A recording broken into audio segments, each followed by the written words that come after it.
I'm at a loss for words with this. Just absolutely at a loss for words. AOT Freedom War really makes you feel like you're part of the Scout Regiment. And by that I mean, you're probably going to die horribly. A lot. Over and over again. Oh my god, come on. That's awesome. Oh my god! Okay. Yep. Yay! Come on! No! I hate this video game! Now, some might say that this is lore accurate or interesting for a gameplay loop to have it so that way, in all likelihood, when you boot up the game, you're just going to die over and over and over again. And I would hand that to you. I would say that that would be a fair and interesting concept if the punishment for getting killed wasn't so astronomical and didn't make me want to throw myself out the window so badly that I could not play this game for more than 2 hours. I could not do it. What the fuck?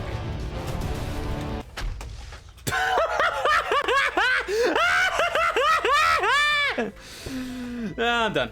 I'm done. I'm done. I'm not playing anymore. No, you can't make me play this anymore. You can't. You cannot make me. You cannot force me to play this fucking garbage. This was a troll. This was a troll. It has to be. It has to be a troll. There's no humanly possible way. There's no humanly possible way. And the hard thing about this video, and the reason that some of you probably saw my community post that I made talking about probably not even making it, is the fact that there were so many people who sent this to me and told me it was the greatest thing ever. It was the second coming of Attack on Titan games. It was just so much better than everything else that I had played up until this point. And so after putting this off for so long, finally getting around to playing it and just being so taken aback at how, well, just frankly bad it is, I don't know what to say. I don't know what to say. But I'm gonna try. Just like with the Decaying Winter video, I'm going to do my absolute best to explain to you why this game is extremely flawed, why it 100% deserves the low player counts, and I very rarely say that, and why I can say without a shadow of a doubt Attack on Freedom War is almost certainly not worth your time. And if you hear people hyping this up to the moon and back, don't listen to them, because in all likelihood, you will be wasting your time.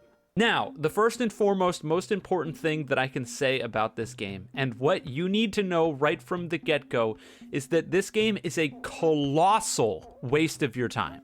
If you enjoy playing games and don't enjoy watching games, this is not the game for you. Because especially as someone who's new to the game and doesn't understand all of the quirks and everything you need to know about it, if you boot this up by yourself and just launch it to have some fun, you will spend probably 60 to 70%, if not more, not actually playing and watching other people play. Before recording this voiceover, I took all of the footage that I had, I put it into my editor, and I cropped out all of the parts where I was simply sitting on load screens or watching other people play, otherwise not doing anything, and I compiled it all versus the time that I was actually in the game and playing the game. The results of that was I spent around 44 minutes of my 2-hour play session not playing. That's nearly half. So if you want to spend up to an hour doing absolutely nothing but watching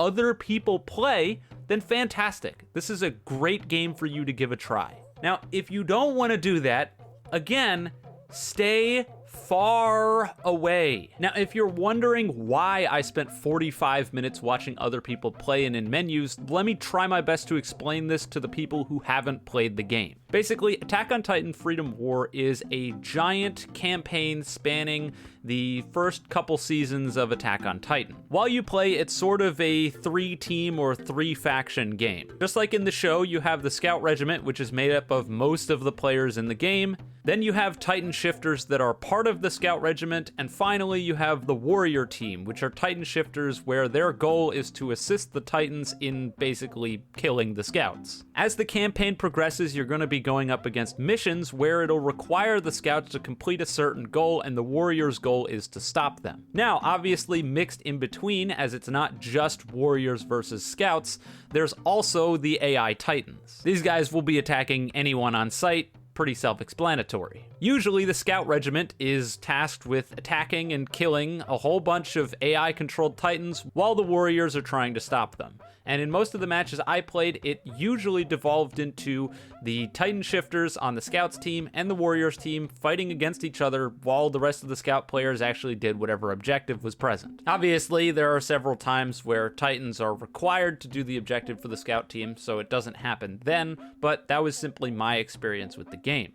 Now, the thing is that the Titans, the AI-controlled ones that is, are absolutely no idle threat, especially any of the aberrant Titans. While you can still absolutely do the same stuff that you can do in pretty much any other Attack on Titan game, cut out the legs for a free kill, cut out the eyes for a free kill, or just orbit around and take them out, the fact of the matter is, if you screw up even one time, you're definitely going to get killed. Now, this level of risk while playing the game is what plays into potentially having to wait a huge amount of time between playing again. Because there is, in no uncertain terms, an absolute possibility that you can launch up the game and within the first minute of the game be killed in 1 to 2 hits by a Titan, and that's it. I hope you're ready to sit there and wait 5 to 10 minutes while the rest of the lobby actually plays. This issue is further compounded by ridiculously long mission timers with some of the most absurd distances that you have to travel ever. Because what I didn't tell you earlier is that while I spent 44 minutes exclusively on the menus, the rest of my gameplay wasn't necessarily composed of actually doing anything. I mean, just look at this. Come on, there's no way that people are going to try to defend this, right? I just don't see how you could even try. This looks pretty indefensible to me. When I log into a game, I really don't look forward to just holding W and, not doing anything else. Or, in several cases, jumping into a cart where someone else is holding W and then doing nothing. I didn't time out the amount of time that I spent just traveling from point A to point B, but I would wager that it probably took up at least 10 to 20 minutes, which is ridiculous. And so it's no wonder that these timers are so long for some of these objectives, because half the timer you spend actually getting there. And once again, this loops back to the same problem that I was talking about earlier. Imagine that you just spent 5 whole minutes just holding W to get from point A to point B. You get there, kill 1 or 2 Titans, and then you die. Oh my god! And in fairness, I think a lot of these problems could have potentially been avoided if the movement system in the game felt better to use. But it appears to have not really learned anything from any of the other games in the genre, and it suffers heavily for that. That, or it locks several very integral movement systems behind skill tree unlocks that you can't actually get, because if you die at any point during any of the missions, all of your skill progress gets reset back to 0. Oh my god. So let's talk about movement, shall we? Because movement in this game, and the 3D maneuver gear in particular, feels awful to use. You guys know that I'll always hold Titan Warfare to the highest standard when it comes to movement, because while that 3D maneuver gear 100% ignores the laws of physics, it's also the 3D maneuver gear that makes me feel in control of the character the most out of any of them that I've played with. And there's several factors that play into that, and that's what we're going to talk about right now when we talk about movement in other AOT games versus this one. The first and most notable is the amount of difficulty that it can take in order to get height in this game.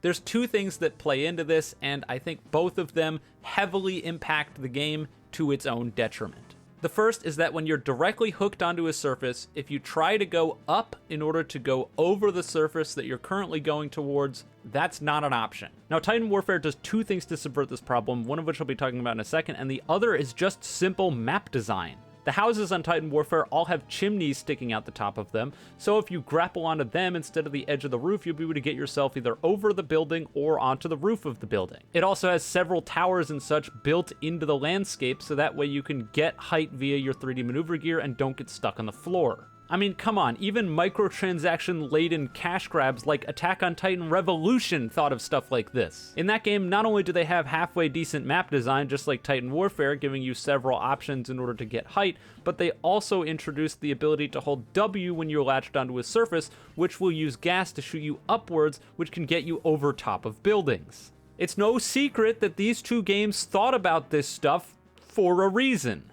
That was the biggest thing that I noticed in Attack on Titan Freedom War, was that trying to get over top of things was a real pain in the ass, and most of the time I just got stuck on things, which for gameplay purposes, not fun at all. And it becomes even less fun when you do get stuck in the middle of nowhere without a horse or without a carriage, and you're just sort of, well, stuck. That's because you're unable to grapple onto the ground. Sometimes. Sometimes you can, sometimes you can't. Roll the dice, I guess. And listen, I get it. You guys wanted to make sure that horses and carts and stuff were actually used, and you didn't want people just flying around by grappling the floor, but come on! You have limited gas anyway, so when I get stuck and I'm just dead in the water in a movement-based game, that's awful! Now, that was just speaking about when you're directly hooked onto something. The other thing that several games in this genre do that Freedom War completely lacks is some sort of gas boost system to give yourself an immediate height advantage or something to boost you into the air from a standstill. Now, obviously, Titan Warfare is a huge outlier in this sense because this can completely shift your momentum on a dime and it sends you really, really far. And I get that the Freedom War people probably didn't want that in their game because they wanted you to feel restricted with the movement in some capacity.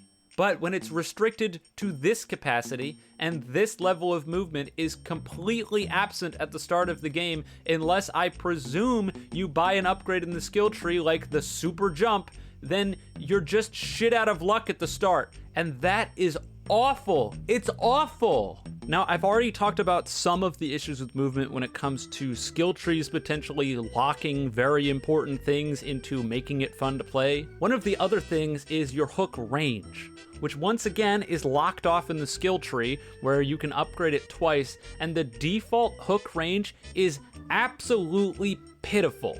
It feels like you're not able to hook on to anything, and so you'll have several times where you think you can get somewhere and you can't. Now, this gets doubly affected by the absolutely horrific buffering system on your hooks. I have no idea who or how or what kind of idea was going on here, but it's horrendous.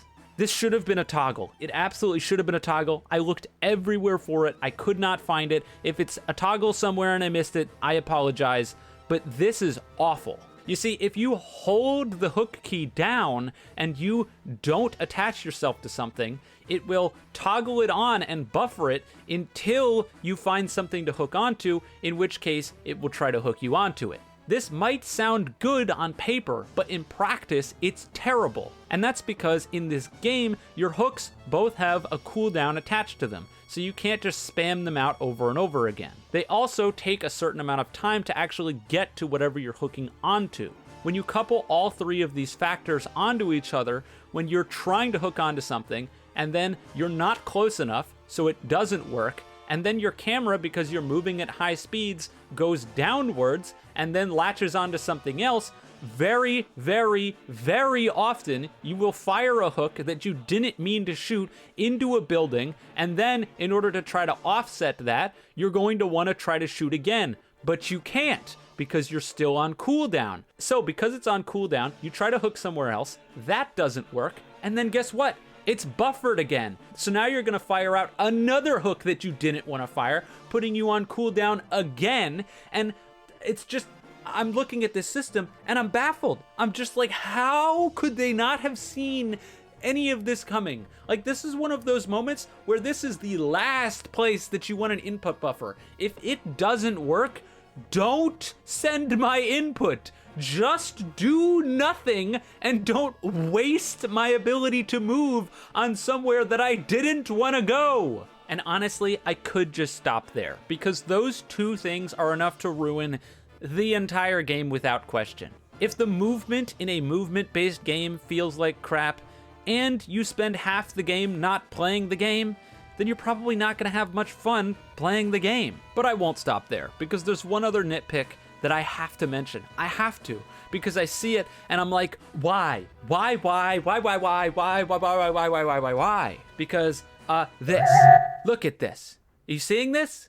Fucking why? Seriously, guys? Okay, I'm done with this. This is my new, like, mess with your sensitivity. Guys, stop putting doors on things and having them make it so you can pass through the solid fucking door.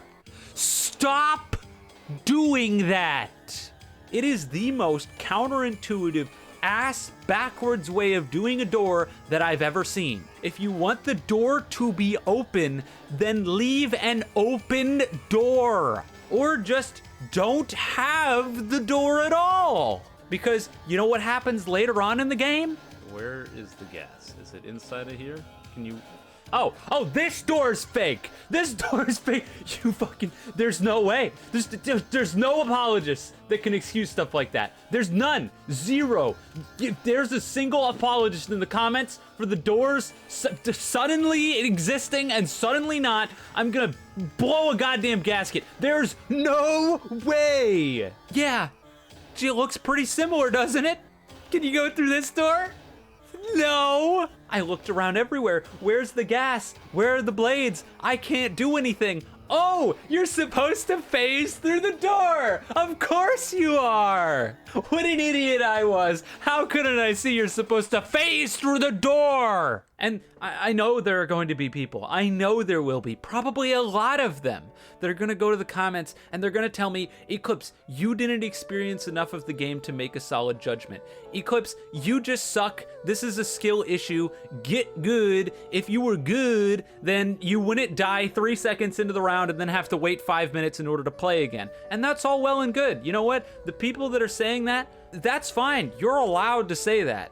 But all I'm gonna say is that I'm surely not the only person who's gone through an experience like this. There is absolutely no way. And can you really look at a 44-minute gameplay section where I'm sitting on a menu doing nothing and excuse that because I wasn't good enough? I didn't have enough knowledge checks? Get good? Do you really think that that's the solution here? Or do you think that maybe there's some flaws on display? I hope this isn't a hot take, but no video game should have it be even a possibility that you're going to spend slightly under half your time playing, not playing. Anyways, that's all. If you're morbidly curious, I'll leave the game link in the description below, but other than that, I would highly, highly recommend not playing this game because it's just not worth your time. It's a waste of your time.